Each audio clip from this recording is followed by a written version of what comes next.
Black males are the most underperforming student group at Oklahoma City Community College, most underperforming academically, that is. And that historically has been the case. And unfortunately, that is the case at most colleges and universities across the country. And in 2015, our college president decided he wanted to do something about that. He wanted to address this issue and figure out what can we do as an institution to support our Black male students.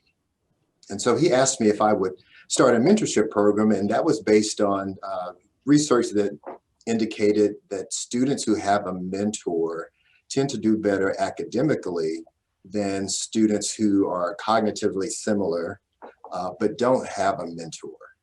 And so with that premise, we set forth this endeavor to start this mentorship program and address the plight of our Black male students. So when I started the program, of course, I really didn't know what I was doing. I had never run a mentorship program before, but I really believed in mentoring. I have had several mentors throughout my life. I've been a mentor to others for years. I started just an informal mentorship program at my church. And I even hate to call it a program because it was really just my spending every other weekend pouring into the lives of 5 young male teenagers we had at my church, and just investing in them, helping them navigate the issues that they dealt with as teenagers. And so I knew that mentoring was effective, and I knew that this program could certainly improve the academic performance of our young men, but I just didn't really know how to start or where to start.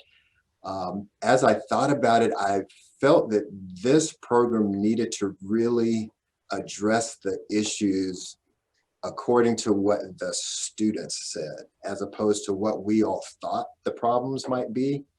So what I did is I just started interviewing Black male students on campus. And it was just really kind of strange in the sense that I didn't know if they would even respond to me.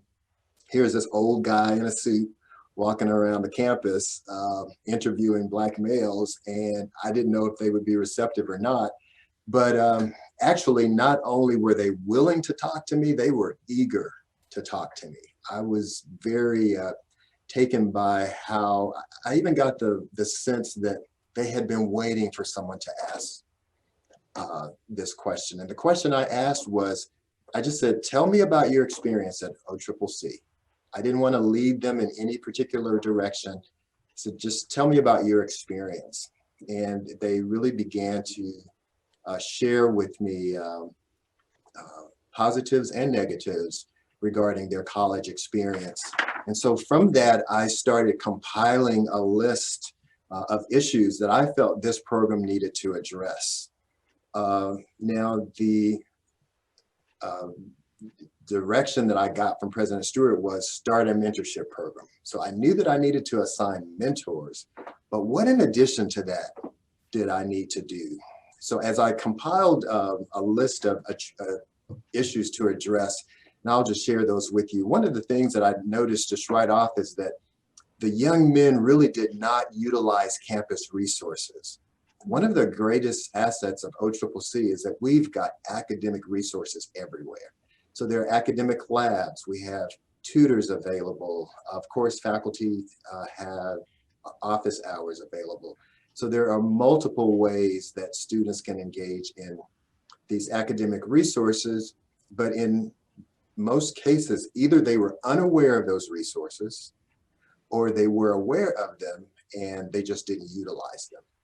I remember, as a matter of fact, talking to one young man, and we were sitting in some chairs that were immediately in front of our math lab. And we are literally maybe 10 feet away from the entrance to the math lab. And there are these huge letters above the door that say math lab, probably, I don't know, 12 to 18 inches tall letters. And as I'm talking to this young man, he tells me, he said, I'm not doing well in math at all. And I said, oh, okay, I'm sorry to hear that. Have you gone to the math lab? And he said, do we have a math lab? And we're literally in front of this huge entrance. So that was an issue that I knew that I needed to be able to address with the young men. Was that an issue of no one had ever told them about the resource, or maybe it was on their syllabus, but they failed to see it? That was something that I knew played a role in their ability to be successful in the classroom. So that was something that we needed to address. Also, communication with professors. Many of them had never communicated with a professor for a variety of reasons. Maybe they didn't feel welcome to do that, or maybe they just were intimidated. So I wanted to teach them about that. I also wanted to teach them the fact that asking for help is not weakness. Because I would say with every single young man I interviewed, they were afraid to ask for help, and they just didn't do it. And so they would sit in a math class and struggle, not understanding the material, but would not ask for help. So I knew that we needed to address that issue. Also, is of course the case that many of them were just underprepared academically. Their high schools did not prepare them sufficiently. Also, the young men needed to be trained in academic professionalism. And so what that basically is making sure that they attend every class, attend the class on time, stay the full duration of the class, and of course, pay attention and engage in the class. So I let them know you're professionals now. It's not that you'll become a professional after you graduate. You're already a professional. So I need you to exercise academic professionalism. And so that was something that could certainly undermine their ability to do well academically if they're not even attending class regularly. Also, many of them brought up financial matters. And even though that's not directly related to academic success, it is definitely indirectly related in the sense that if their minds are focused on what's going on with them financially and wondering how will they pay tuition or how will their family meet their family bills that month, then that is a distraction from their academics. So I wanted to address that matter as well. Also feeling disconnected from the campus. This is a commuter campus, so it's really easy to suffer from what we often call the Pcp Syndrome. It's parking lot, classroom, parking lot, and that's it. And most of the young men I talked to didn't know anyone else. They had no friends here. They would simply go to class and then leave. And so I wanted to address that. And then also just assistance with personal matters, just a variety of matters, maybe relating to family dynamics or feeling isolated here on a college campus. Many of them said that they didn't really see anyone who looked like them. And so that produced a feeling of isolation for them. So those were the issues that I felt this program needed to address. And I was really committed to the fact that if I were going to lead this program, it really needed to be more than just assign mentors to the students, pair them together and just wish them well. It needed to be more than that. And I share that with you because all of you, of course, are in positions to make these decisions, and I'm sure you are crafting your program and continuing to craft it, even if you've been doing it for years. But it really needs to reflect what your personal commitment is to your participants. And I often said to the young men that I wasn't interested really in making them better students. I was interested in making them better men, because if they're a better man, they'll be a better student. But then they'll also be a better husband and father and community leader and employer, employee, entrepreneur. Those are the things that I felt really mattered. So I wanted to take this opportunity to really craft this program with the components that I thought would be most helpful. And fortunately, I had support from the top.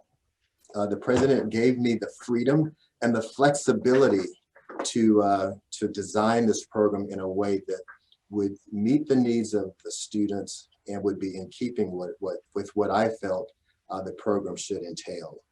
So essentially, we have 3 program components. First one is academic support. Of course, the charge was, let's get these grades up. So I certainly needed that to be a part of it.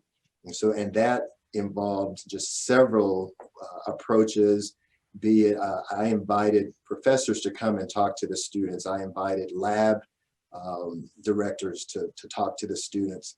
There were people throughout the campus who could really help the students academically. Also, in keeping with my desire to make them better men, I involved them in community service, because I felt that it was important for them to begin to learn now, if they have not already, learn at a young age the value of participating in the community and giving back. And so what we did, we started volunteering at Positive Tomorrows Elementary School. So I'm sure many of you are familiar with Positive Tomorrows Elementary School for homeless children. And we started doing that regularly, which was absolutely incredible. And we also volunteered at Grace Living Center.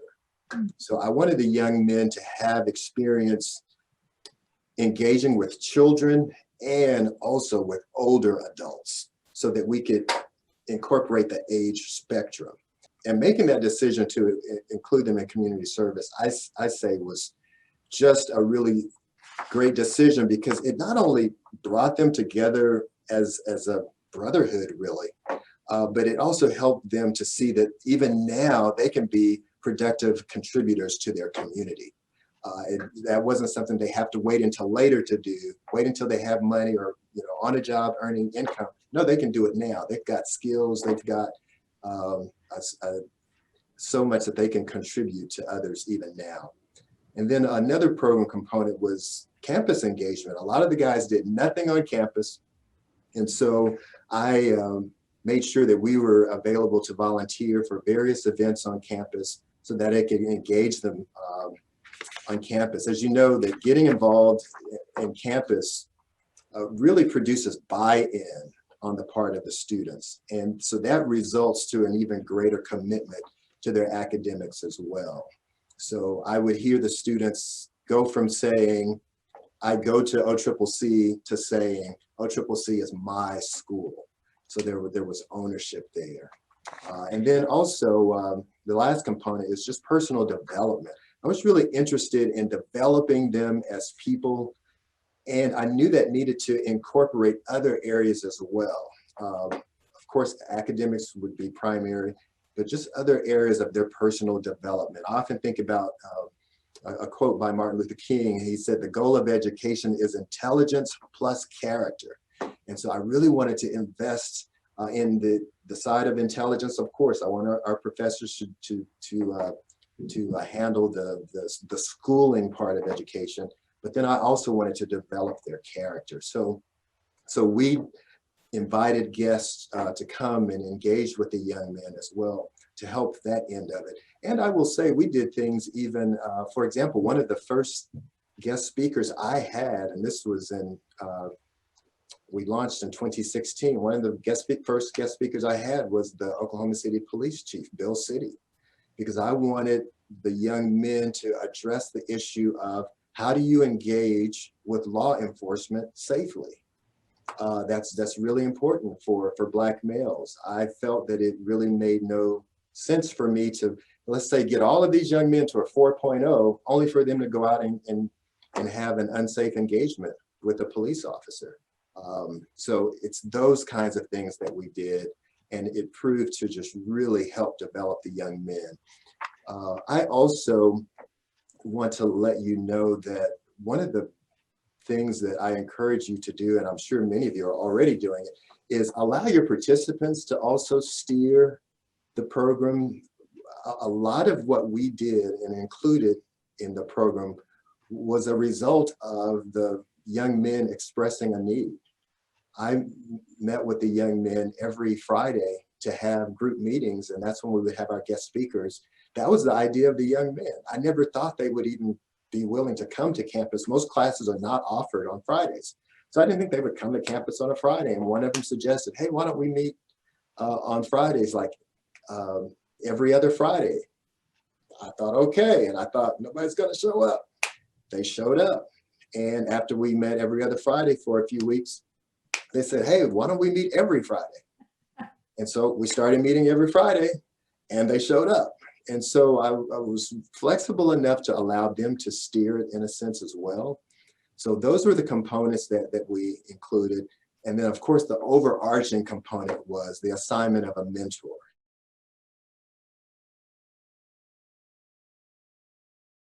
First, I'll just kind of run through what a mentor is, some of the common characteristics of a mentor, and then how some of that pairing process works for us on our end. And so one of the first things that we try to keep in mind is that a mentor is not a parent.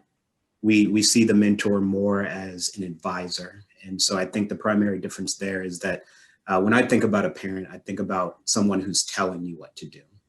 Now, both a parent and an advisor may have your best interest in mind. However, the advisor is going to give you options and kind of coinciding with what Bryon was talking about, letting the student kind of lead at times and having them give you that feedback. And so giving them options, I think, is very, very important. As well, it's important for the mentor to take on that role as a role model. And I think this is something that Bryon has definitely taught Tracey and I, the importance of, Bryon says it well, people receive you how they perceive you. And so soon as a student steps foot into the classroom, the professor naturally will be kind of sizing them up a little bit. That's human nature. And so for us, we really need to be mindful of making sure that when we drive up to the campus that, it starts right then. Also too, in the day and age that we live in, social media being really important. So obviously mentorship has probably changed, prior to Facebook, Instagram, as mentors, as role models, we have to be mindful of our social media as well. The role of a mentor, a few characteristics here, being non-judgmental, that kind of, I think, goes without saying. I think and that's probably one of the hardest parts of being a mentor many times, is that we all have our own kind of likes, dislikes, judgments, and we really have to suspend that as much as possible, knowing that a student was not raised like we were, didn't grow up in the same household or same religion or whatever the case might be. And so again, meeting the needs of the student, knowing that we're there for them and not for us. With that as well, being a cheerleader for the student. Some of these students, it's not all the case, of course, but with some students, they've never had anyone to say, great job, or I believe in you, or you can do this, you got this. So some of those simple things, I think that we all kind of naturally do within our positions to cheer our students on. And then the last two things, being a great listener and being respectful as well. As Bryon mentioned, one of the first things that he did when he started the program was he took time to listen to the students on our campus, the Black males on our campus, because at the end of the day, maybe Bryon had some ideas, but it was really about what was going to be impactful for them. So listening and being respectful to what students are saying. In regards to our pairing process, we really try to maintain flexibility with that in terms of how we pair our students to a mentor. So it can happen a few different ways. One thing that we've found to be helpful, I think everybody has kind of the idea that it's a student paired with one mentor.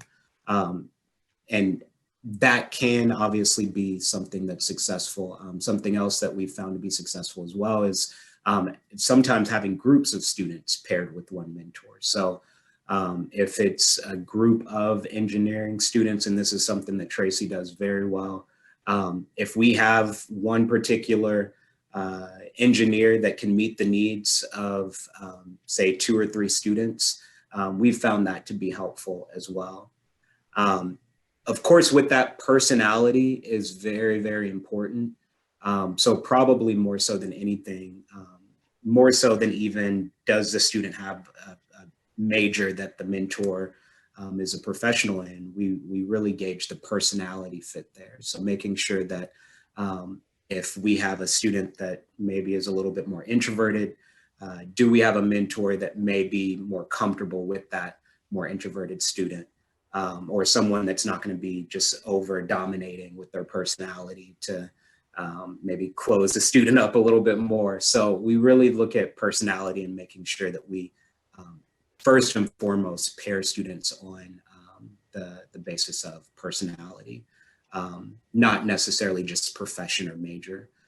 We do try to match students the same gender, that being important, just for a whole host of different reasons. But typically the comfort level, it just allows students to be more comfortable, and takes that pressure off the mentor as well. So being mindful of just pairing students to the similar gender. Now, the last thing I'll mention regarding the pairing process is that before that pairing process really works, something that we're looking at closely is the student, kind of two things, readiness and how receptive the student is to having a mentor. So I say that in that it's not just based on grades. It's not just, you know, we look at our stellar 4.0 students and say, okay, you're ready for a mentor, because that 4.0 student may not be ready to listen. You can be smart, but not ready to listen because you think you may know it all because you have a 4.0, right? So we really try to look at how receptive is a student to feedback, how ready are they in terms of accepting that feedback, in terms of engaging in the program. Some students, they like the idea of having a mentor, but they're just not ready. They know they're not in a position to maybe be consistent.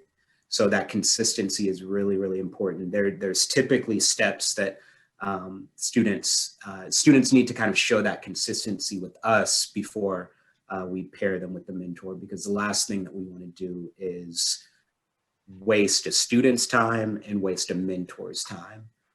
So we really want to try to get the most out of that that pairing as possible. So and typically, you know, there's no one right way to exactly know when a student is ready, maybe. And so, but I think as professionals, we can kind of fill that out for ourselves with our own programs to kind of know, yeah, the student has, you know, they show up every time, they respond to emails.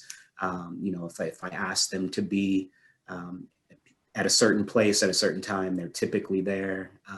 And obviously, if they're doing well academically, that's just kind of icing on the cake. So the readiness and their receptiveness and consistency is really what kind of plays into when we do decide to pair them with the mentor. So when the program started, the average GPA for Black males at OCCC, this was in fall of 2015, was 2.04. So that was far below the average GPA on campus, and it was the lowest ethnic demographic group on campus. So when we launched in January of 2016, I had about 22, maybe 25 participants by the end of that semester, and our average GPA for the Black males in the program was 3.06. So there was a huge improvement, and it isn't the case that I had a lot of 4.0 students who joined the program. It was the case that I had students just all over the grade spectrum.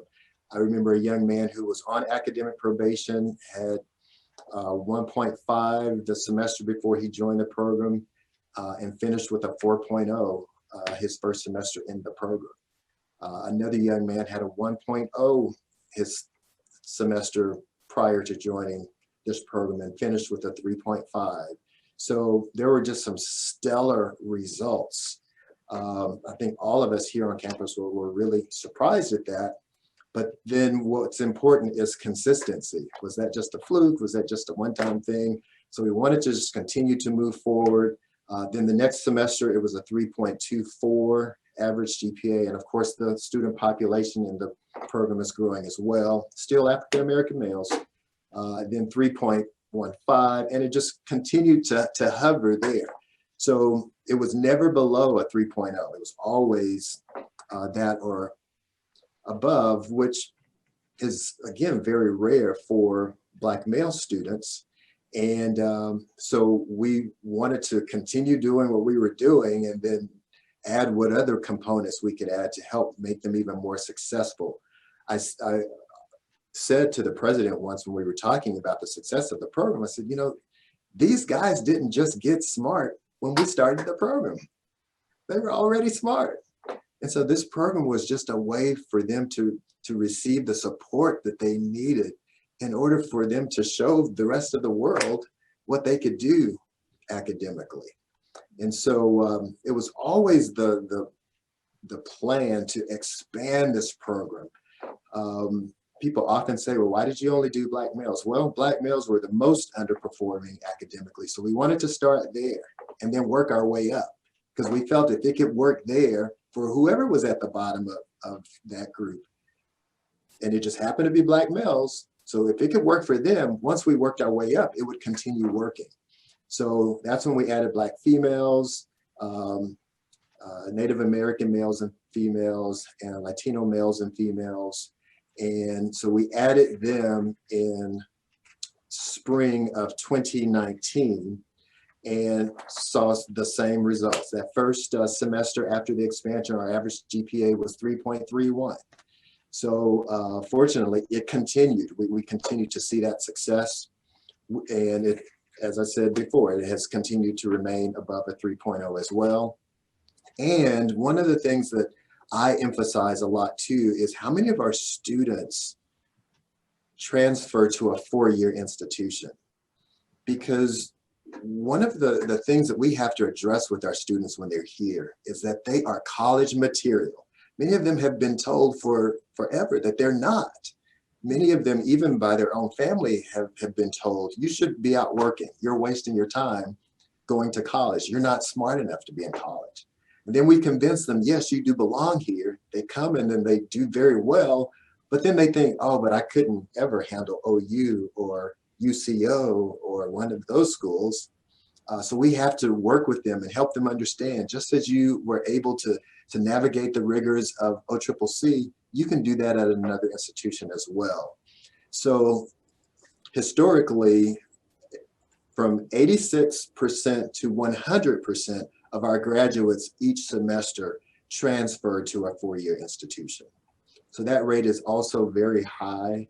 And I welcome our graduates to continue participating in this program even after they've left OCCC.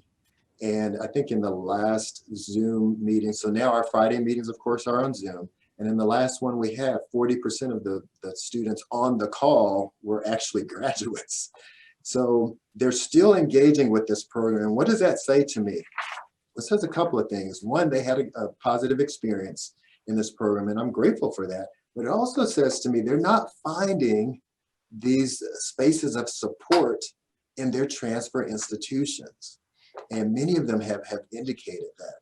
And so they are still looking for that support. And we are certainly here and willing to provide it for them.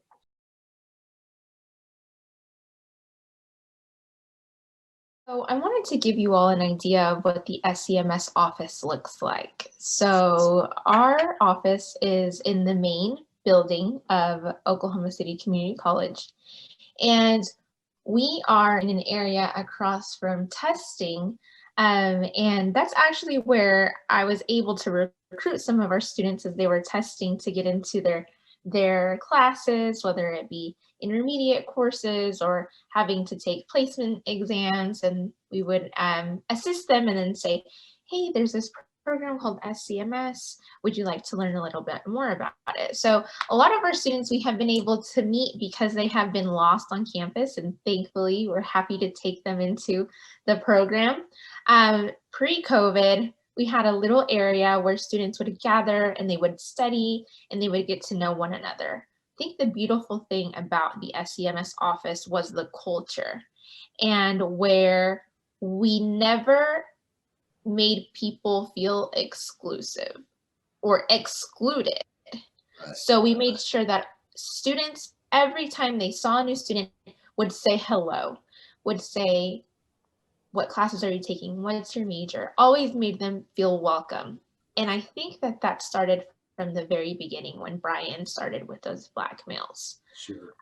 So that culture continued to now. So every time we would do an interview with a student and we would introduce them to an older student in the SCMS program, those original students trusted us in saying, if Bryon, Tracey, and Jermaine have already vetted this student, this must be a great person. Let me give them all of my resources. Let me share books with this person. Let's trade phone numbers. Let's create study groups. So that was the beauty of SCMS, because as you can imagine, if you are a student who is first generation, who maybe doesn't have support at home, maybe your friends from high school didn't go to the same college as you, it can be intimidating to enter a room where everyone already knows each other. So we always made sure that we had that comfort area in our program. And students would always say, you know, I was nervous. I didn't want to go to that Friday meeting by myself. My friend couldn't go with me. But then when I went, I got to meet so many other people. And, you know, I'm so happy that I did so. And with that, our students know that we give them as much as they give us. So we feed off of their energy. There may be students who come into our office and say, I'm here, I have absolutely no idea where to begin. What do you have for me? And then there are students who say, this is my last semester. I want to transfer, but I just don't know what to do next. So each student is on a case-by-case basis. No student is exactly the same. And we tell them that whenever we meet them, because I would hate for a student to say, well, my friend said that you offered them scholarships, but you didn't offer me a scholarship. Again, it's case by case, right? GPA, what semester are they in? Maybe it's what they have experienced. Maybe it's gender, maybe it's race, ethnicity, many factors. But we make sure that each student has a unique experience with this, which is why Jermaine and I, and Bryon as well, are not exclusive to one student. So a student can come to all three of us at any given point. So just because a student meets with me first does not mean that I will always be with them. One thing that we do, well, we did previously, was weekly grade checks. So we would have students come to our office and we would review their grades. Even if they didn't have any grades, we made sure that they had a plan. So whether they had an agenda where they could actually write things out, or if they had it on their computer, or if they had it on their cell phone. We wanted to make sure that they had a plan, that they knew what assignments were due, that they knew how to find their professor's phone number, that they knew what the professor's office hours were, that they knew where the study areas were, whether it be the math lab, the writing center, the business lab, the science lab, the engineering lab, that they knew where those places were. And in addition to that, our students were always so helpful that they would say, you know, I am available to study and to host a group, a study session group in the library. We had one particular student who was so great at chemistry, and he still is. And I remember he was hosting these study sessions, and he was basically the professor teaching chemistry. And I remember one day they were supposed to be studying that day, but the other students, they just got so busy with their other classes. And the student was like, well, this was actually helping me because I was teaching it, and I don't need this study session. But it was just amazing to see that he was getting so much out of that, but also turning that around and telling him, put this in your resume. Right. Put that you have been teaching these students a course, how many hours you have been doing that, that you have been volunteering to do so, that how can you translate that for your future? Now that student is at OSU and we're encouraging him to apply as a teacher's aide at, you know, a larger institution because he's so good at what he does. But I bring that up to say he never saw it in that perspective. He just saw it as, I'm just helping my friends at something that I'm good at. So it's elevating those students to make them see their worth, but then also where that can take them. So those weekly grade checks were ones that we would do with students. Some were a little hesitant in the beginning, but they saw that it was for the greater good. They knew that it wasn't because we were going to be judging them. We knew that it was because we were going to set goals with them. Another thing that we particularly did was set goal grades. So let's say, for instance, they had 4 courses that they were taking: English, math, science, and then an elective. What we would do is ask them, what do you think, or what would you like to make in this writing course? And then they would say, well, I'm not really good at writing, but I'm going to shoot for a B. Okay. And then we'd go move on to the next one, math, and then the next one and the next one. So then they set their own goals. And every week when we were checking in, we would say, well, you told me that you believe that you are capable of making a B in this course. How can we reach that goal? And there often students would surpass their goal and be so excited because they would say, I thought that I was going to make a B and I made an A. I cannot believe that I made an A. I, believed in myself. I worked hard, and it was constantly checking in with them. So it wasn't me saying, I need you to make a 4.0 because SCMS needs to win this award. Absolutely not. It was, what do you think you're capable of? And what can you control and what can you not control, right? Something that students cannot control: power outages. Power outages that take your internet away, that take your, refrigerator, your food is going bad. Power outages that is preventing you from going to work. Those are things that they cannot prevent. However, how can we be ready to overcome that? And readiness may look like, I've talked to my professor before. My professor knows me. My professor believes that I am actually in distress and is giving me the opportunity to retake the quiz or retake the test or an extension in homework, rather than everything is horrible, I'm going to drop all my classes. Mm-hmm. And that's another thing that SCMS does as well. Students trust us enough to give us a phone call or a text message before they make those decisions, right? Because your mood you can make the most drastic decision based on your mood. So if a student is in distress and if a student thinks that they cannot overcome something, they may go ahead and drop out of just everything and may never come back.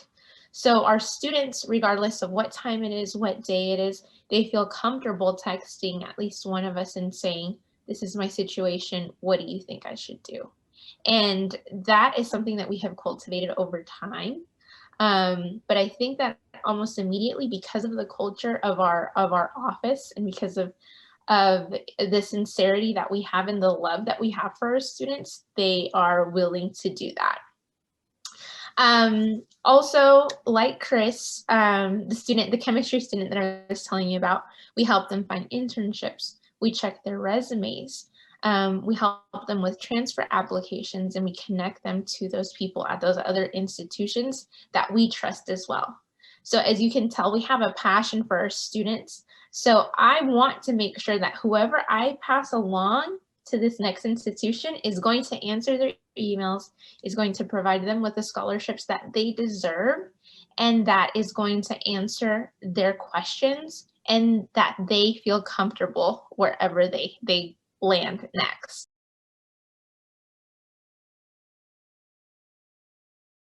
Accountability is huge in this program. So when a student joins the program, we actually have them sign a contract. And on the contract, it says to the student what you are to expect from us, and it lists the things that they should expect to receive from the SCMS program and staff. And then also there's a section that says what we expect to receive from the student. And so then their part of this agreement is delineated, and then the student signs it and we sign it as well. So students know that in order to be in this program, you will have to be accountable. So the grade checks and following up on what they've committed to do, that's just part of how we operate. Also, Tracey mentioned how it isn't our intention to have numbers drive this program. So it was never the case that I said, okay, I want this program to win awards for high GPAs, so let me shoot for that. I simply just want to help our students just really fulfill whatever their personal desires are for themselves, what their aspirations are. And if part of that is getting an education and getting a degree, then I want to help them get that degree and then move on to live the fullest life they were created to live. So that's really the motivation. We have happened to have had a lot of success and attention and awards and all, and that's great, but that was never the motive. It's just that we want to pour into students. I also didn't mention that there is no GPA requirement to get into this program. So a student who is really on the verge of being kicked out of school can join our program. And many of them have done that as a way to really help get them back on track. And lastly, I want you to know that the program is at this point open to all students. And so, and I will say that even since day one, I've never turned a student away. They may not be an official member of the program, but still we'll help them. We'll pair them with mentors, connect them to resources. There are things that we will still do just because we want to see all students succeed. That's a picture from one of our Friday meetings. And so those are our students who attended that particular Friday meeting. And in our Friday meetings, we do a number of things. As I said, we've had guest speakers. There are things like we've had dining etiquette training that we'll do, or community leaders come and engage with us. I had someone on financial matters come and teach the students about being financially savvy. Those are the things that we do in our Friday meetings. I also mentioned to you the community service that we do. We've gone to Positive Tomorrows. You'll see the picture on the right. That's one of our young men reading to two of the students at Positive Tomorrows. On the left, the top photo, a couple of my students, they're playing with a couple of the Positive Tomorrows students. And our students are throughout the playground on that picture. And then on the bottom of the left, some of my students with residents of Grace Living Center. So they're engaging with them and talking to them. A lot of them just want to have someone to talk to. So we'll just go and engage with them and have a conversation with them. So those are the things that we have been able to do in the community. As I said, our president fully supports the program. So he's even given us dinners to celebrate our grades, to celebrate our achievement. And so this picture is just one of the photos from one of the dinners that he has given us to commend the students on how well they have done academically. So we really just believe in elevating the students and just helping them know that we're here for them, providing this network of support that so many of them need. Of course, there's a lot that we wanted to try to include, but we couldn't get to everything. So if you want to contact us, you can take a picture of this. Feel free to contact us by email or by phone, and we'll gladly share with you anything that you need from us.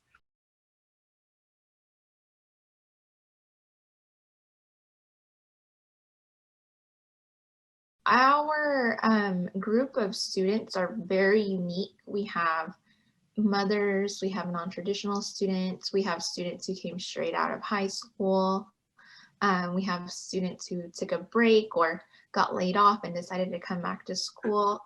So we have resources on campus that provide scholarships, so like the single parents group.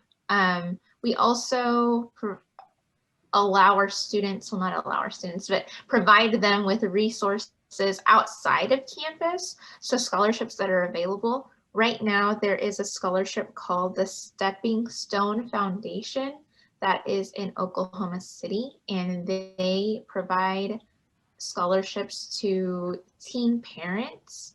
So that is an organization that we recently met.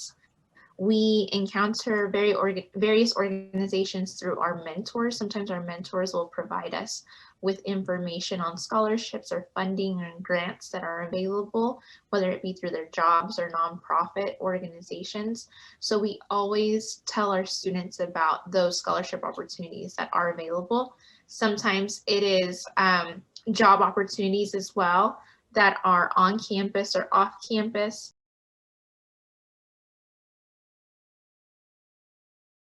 And we have training throughout the year for them.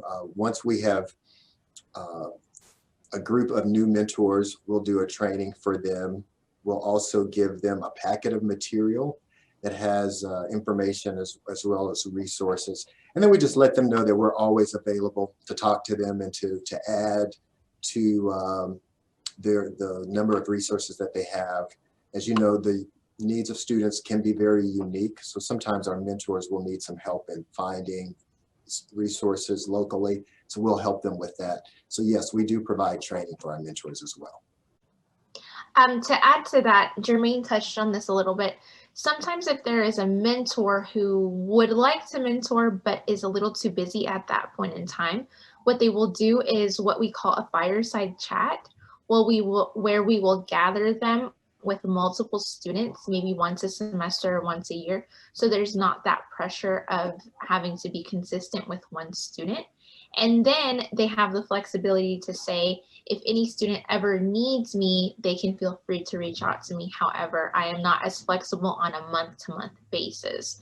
So we have some mentors who are more comfortable that way, that say, I'd like to share my experience with multiple students and then have them reach me. And then we have other mentors who say, yes, I want an exclusively relationship with one student.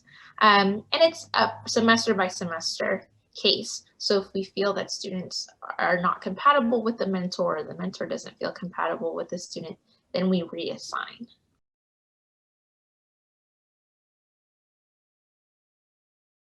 I have found that the best way really to design or even to revise a program is listen to what the participants are saying. So yeah, we do survey our students, we survey our mentors as well. I have an example. There was a mentor who reached out to me and said, I'm not really getting anything from the student. I'm talking a lot.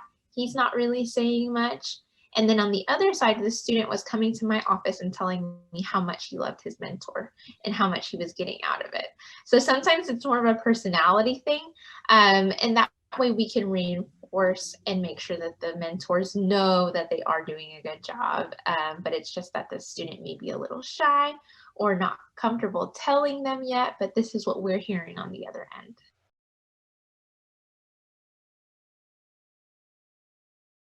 I have placed our website link in the chat, and on there you can find the mentee application as well as the mentor application. And I can show that here. So here's our website, and then you can see our GPA by cohort here. You can also see our mentor packet and application as well as our mentee packet and application. And you can also see our testimonial here, our legacy trailer, if you would like to watch that.